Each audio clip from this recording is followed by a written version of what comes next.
যে সাংবাদিক সম্মেলন, সেখানে আপনারা উপস্থিত হয়েছেন। আপনাদের আজকে এই সাংবাদিক সম্মেলনে সম্বোধন করার জন্য আমাদের মধ্যে উপস্থিত রয়েছেন ভারতীয় জনতা পার্টি ত্রিপুরা প্রদেশের মাননীয় রাজ্য সভাপতি তথা লোকসভা নির্বাচন প্রবন্ধন কমিটির মাননীয় চেয়ারম্যান শ্রী রাজীব ভট্টাচার্য মহোদয়।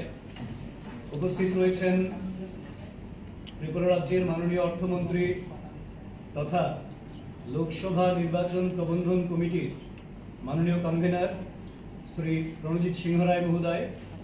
উপস্থিত রয়েছেন ত্রিপুরা প্রদেশ বিজেপির মাননীয় সহ সভাপতি তথা লোকসভা নির্বাচন প্রবন্ধন কমিটির মাননীয় co convener doctor Ashok Sinha মহোদয়।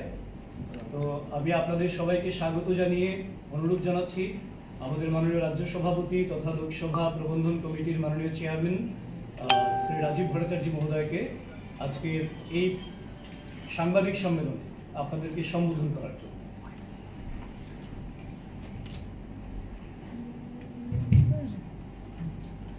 আমার প্রিয় সাংবাদিক বন্ধুরা,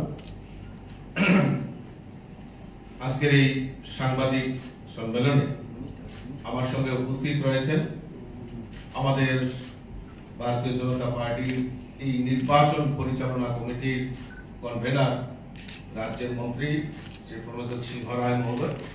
উপস্থিত রয়েছেন ভারতীয় জনতা পার্টির সহসভাপতি এবং এই নির্বাচন পরিচালন কমিটির co convener doctor Ashok Sinha এবং আমাদের যে মুখ্য প্রবক্তা আদরণীয় শ্রী সুব্রত চক্রবর্তী মহোদয় এবং এখানে যারা আমার সাংবাদিক বন্ধুরা উপস্থিত হয়েছেন, আমি প্রত্যেককে আন্তরিকভাবে অভিনন্দন এবং শুভেচ্ছা জানাচ্ছি।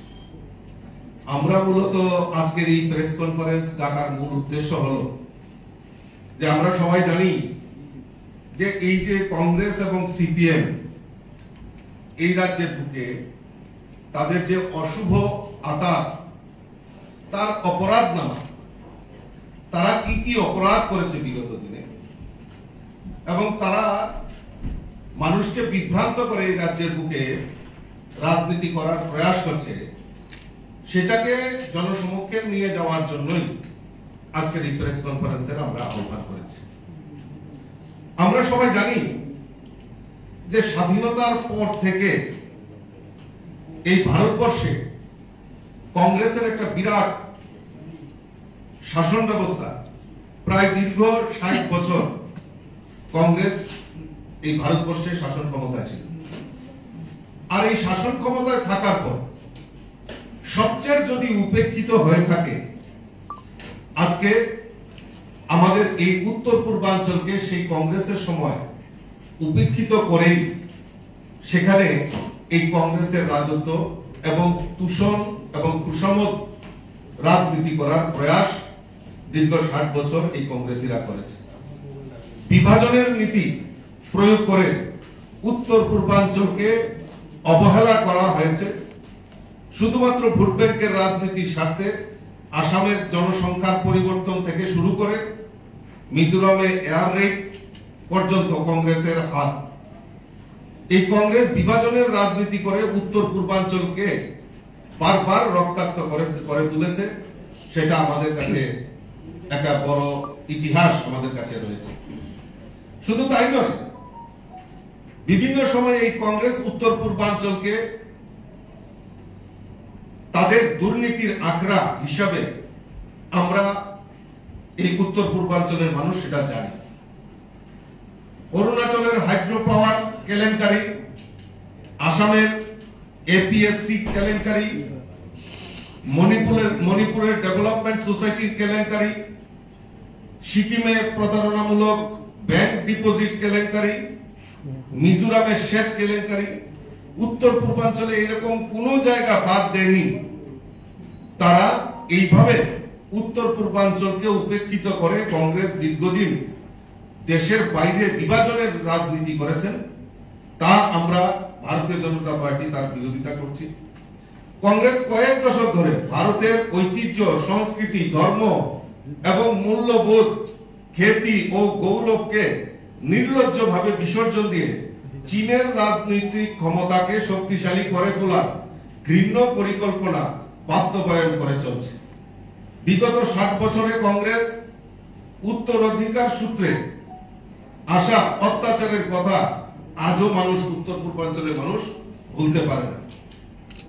আসামে একাধিক বোমা হামলা থেকে শুরু করে মণিপুরে একাধিক ভুয়ো এনকাউন্টার, ত্রিপুরাতে উজান ময়দানের মতো কুখ্যাত ঘটনা এবং বারবার এই উত্তর পূর্বাঞ্চলের মধ্যে ত্রিপুরা রাজ্যে বৈরী সন্ত্রাসকে প্রাধান্য দিয়ে কংগ্রেস সেই সময় রাজনীতি করেছে।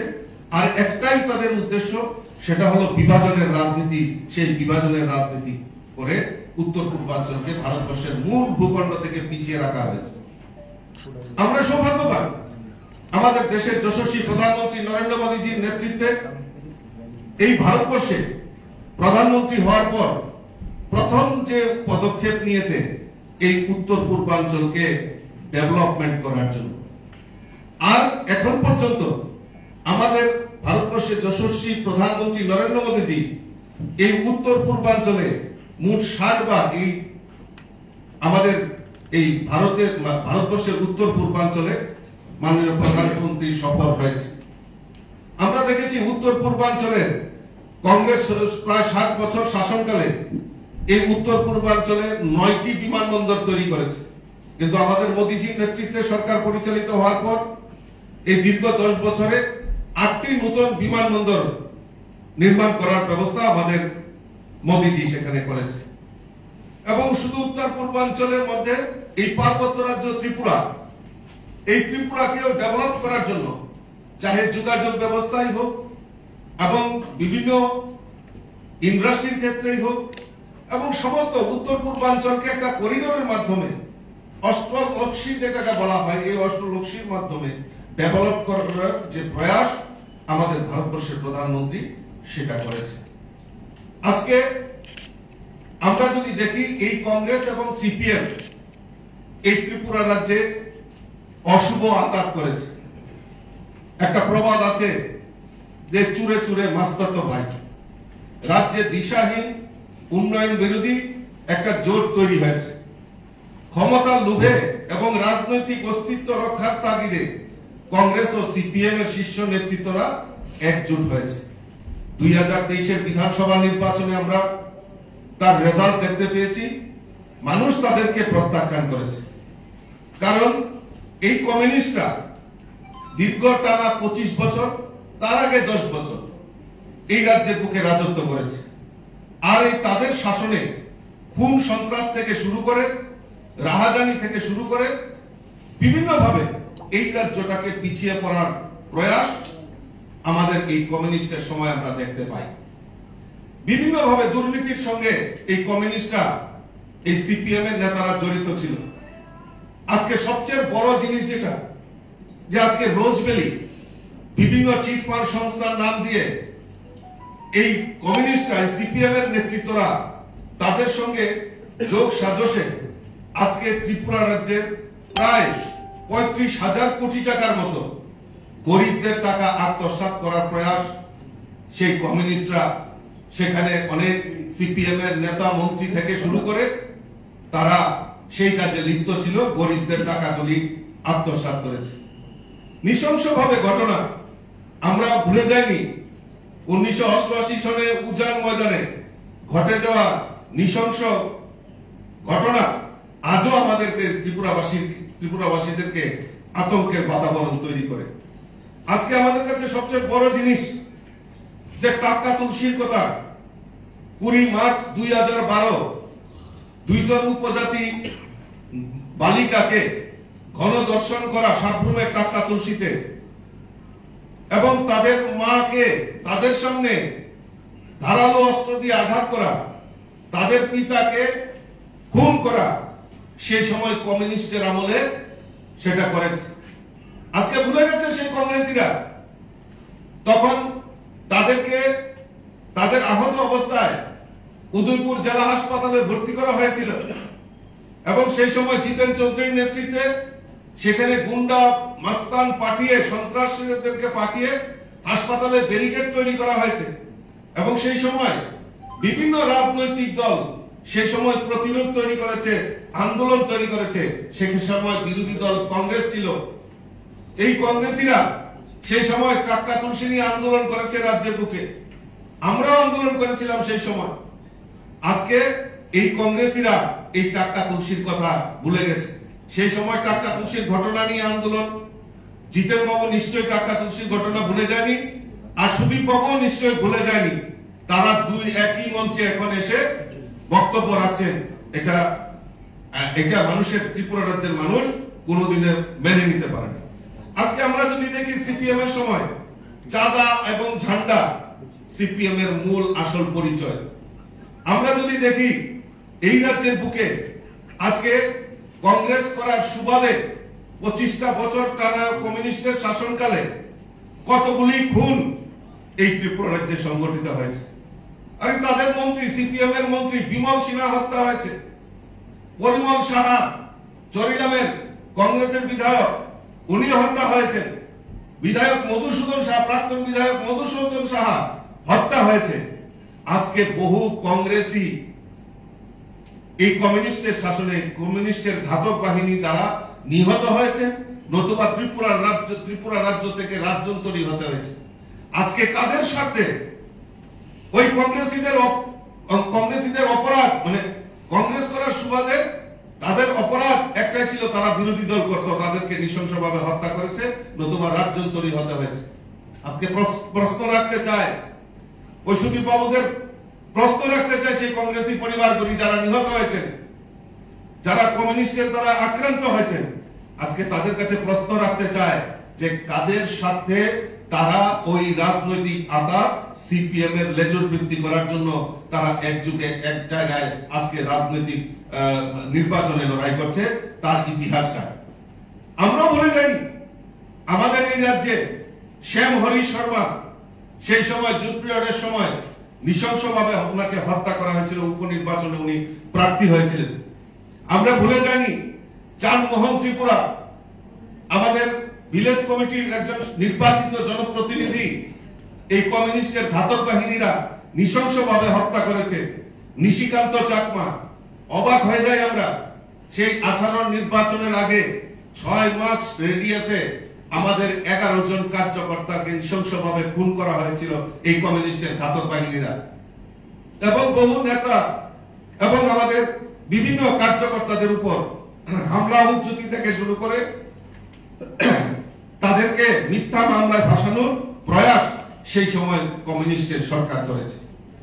এই রাজ্যের সরকারি কর্মচারীরা তারা এই কমিউনিস্টের সময় বঞ্চিত হয়েছেন। বারবার আন্দোলন করার সত্ত্বেও এই রাজ্যের কমিউনিস্টরা এই সরকারি কর্মচারীদের বিরোধিতা করত। আমরা সবাই জানি যে এই রাজ্যের বুকের সবচেয়ে একটা মেজর পোরশন আমাদের চা শিল্প থেকে 80 দশকের আগে যদি আমরা দেখি, এই রাজ্যের বুকে একটা বড় রেভিনিউ আর্নিং হতো। আর 80 দশক আস্তে আস্তে সেই জুনের দাঙ্গার পর থেকে আমাদের এই ত্রিপুরা রাজ্যের চা শিল্পকে কিভাবে শেষ করা যায়, কারণ সেই সময় একটা ভাইরাস এই ত্রিপুরা রাজ্যে বিদ্যমান ছিল, সেটার নাম হচ্ছে সিটু, সিপিএম এর সমর্থিত ট্রেড ইউনিয়ন। খালি একটাই স্লোগান, দিতে হবে নালে ভেঙে দাও, গুড়িয়ে দাও। আর চাঁদাবাজির কথা তো বলে লাভ নেই। এই শ্রমিকদেরকে লেলিয়ে এই কমিউনিস্টরা সেই সময় সিটুর নাম দিয়ে এই রাজ্যের বুকে কম অত্যাচার করেনি। আজকে এই কংগ্রেসীরা হয়তো ভুলে গেছেন তাদের সেই যে আমাদের কমিউনিস্টের যে শাসন ব্যবস্থায় কিভাবে মানুষকে এই রাজ্যের বুকে অত্যাচার করা হয়েছে। আজকে দুর্নীতির কথা বলে লাভ নেই, জল জল করে এই কমিউনিস্টের দুর্নীতির কথা মানুষ সবাই জানে। আমি তো প্রথমে বলেছিলাম যে চিটফান্ডের কথা, নতুন করে আরো অনেক আমাদের সামনে তুলে এসেছে। প্রাক্তন মন্ত্রী কমিউনিস্টের সময়ে বাদল চৌধুরী এবং প্রাক্তন মুখ্য সচিব যশপাল সিং, প্রাক্তন ইঞ্জিনিয়ার, চিফ ইঞ্জিনিয়ার সুশীল ভৌমিক, তারা প্রায় 600 কোটি টাকার পিডব্লিউডি যে ঘোটালা, সেখানে তারা ঘোটালা করে এই রাজ্যের উন্নয়নের টাকা আত্মসাৎ করেছে, সেটা মানুষ ভুলে যায়। আজকে আমাদের এই রাজ্যে সিপিএম এর আমলে আপনারা সবাই জানেন যে বিশাল করে সেই ভানুলাল সাহা প্রাক্তন মন্ত্রী, উনার নেতৃত্বে সেই সময় তাদের উনার আশীর্বাদ মদত পুষ্ট সিপিএম এর নেতা অমল চক্রবর্তী, উনার ভাই বিমল চক্রবর্তী তৎকালীন সময়ে বিশালগড়ের ভিডিও ছিল প্রায় 170 কোটি টাকার কেলেঙ্কারির সঙ্গে সেই বিশালগড়ের ভিডিও জড়িত ছিল। আমরা যদি দেখি শুধু এই কমিউনিস্ট নয়, এই কংগ্রেসের সময় আজকে এই ত্রিপুরা রাজ্যে দুর্নীতি হয়েছে। প্রাক্তন মুখ্যমন্ত্রী সেই সময়কার কংগ্রেসের জোট পিরিয়ডের সুধীর রঞ্জন মজুমদার, আর সেই সময় স্বাস্থ্যমন্ত্রী ছিলেন কাশিরাম রিয়াং। উনাদের যোগ সাজসে এমবিবিএস, যে আমাদের রাজ্যের ছেলে মেয়েদের যেখানে এমবিবিএস পড়ার সেই কেলেঙ্কারি তালিকা ত্রিপুরা রাজ্যের নাম উজ্জ্বল করে সেই সময় হয়েছিল। আজকে জিনেট, বেসরকারি সংস্থা জিনেট, এত বড় যে হসপিটাল, জিনেটকে এই কমিউনিস্টের সময় জিনেটকে ডেকে এনে মালিককে 5 কোটি টাকা ঋণ দিয়েছিল এই রাজ্য সরকার। পরে সেই জিনেট এখান থেকে যখন পলায়ন করেন, রাজ্য সরকার সেই ঋণ পরিশোধ করেন এবং তার সঙ্গে কারা কারা জড়িত সেটা বিশদভাবে ত্রিপুরা রাজ্যের মানুষ জানে। আমি আপনাদের কাছে একটা তুলে ধরছি যে আমাদের এই কমিউনিস্টরা, আমরা দেখছি ইদানিং উনারা ভোট চাইছেন, উনারা বলছেন সংবিধান, গণতন্ত্র, ধর্মনিরপেক্ষতা রক্ষার স্বার্থে আসন্ন লোকসভা নির্বাচনে প্রার্থীদেরকে ভোট দেওয়ার জন্য। কিসের গণতন্ত্র, কিসের সংবিধান, কিসের ধর্মনিরপেক্ষতার কথা ওনারা দোহাই দেন? ওনাদের যে বাইলো, ওনাদের বাইলোতে রয়েছে কি লিখেছেন? It's aim is the socialism and communism through the establishment of the state of dictatorship. যদি ডিক্টেটরশিপ যদি চালু করে তাহলে ওনারাই তো এই সংবিধান পরিবর্তনের কথা ওনাদের বাইলোতে বলা হয়েছে। তাহলে কিসের সংবিধান যে আর গণতন্ত্র, আর তা তো ধূলিসাৎ হিসাবে এই কমিউনিস্টের শাসনে তাদের বাইলোতে উল্লেখ করা আছে। আর ধর্মনিরপেক্ষতার কথা ওনারা বলছেন, ধর্মনিরপেক্ষতার সংজ্ঞা ওনারা দিতে পারবেন না, কারণ সেই সময় সংবিধান পরিবর্তনের জন্য তাদের বাইলতে সেটা রয়েছে। আজকে সুদীপ বাবুরা ভুলে গেছেন, এই কংগ্রেসীরা, এই আমাদের যারা কমিউনিস্টরা, তারা আজকে কংগ্রেসের সঙ্গে আঘাত করেছে, ভুলে গেছেন তারা। আজকে দিল্লি দেশের কথা 28 জানুয়ারি 2003 আমাদের কাছে কাটিং রয়েছে, সেখানে কি লিখেছেন? দুষ্মন্ত নারায়ণ পাড়ায় কংগ্রেস এনএলএফটির পরিকল্পিত গণহত্যার বিরুদ্ধে। আজকে সেই গণহত্যার আপনারাই বলছিলেন, আপনাদের পত্রিকা কাটিং, সেখানে আপনারা লিখেছেন যে কংগ্রেস এবং এনএলএফটির পরিকল্পিত গণহত্যার বিরুদ্ধে। তাহলে কোথায় গণহত্যার, যারা গণহত্যার জন্য দায়ী তাদের সঙ্গে আপনারা আঘাত করেছেন কিসের সাথে? এটা ত্রিপুরা রাজ্যের মানুষ জানতে চায়। আজকে দৈনিক সংবাদে ধর্ষিতা উপজাতি মহিলাদের কোর্টের দরজা দেখিয়ে দিলেন মুখ্যমন্ত্রী সেই সময় মানিক সরকারের। এটা আমাদের কথা নয়, আমাদের কথা নয়। আজকে এখানে উল্লেখ করা আছে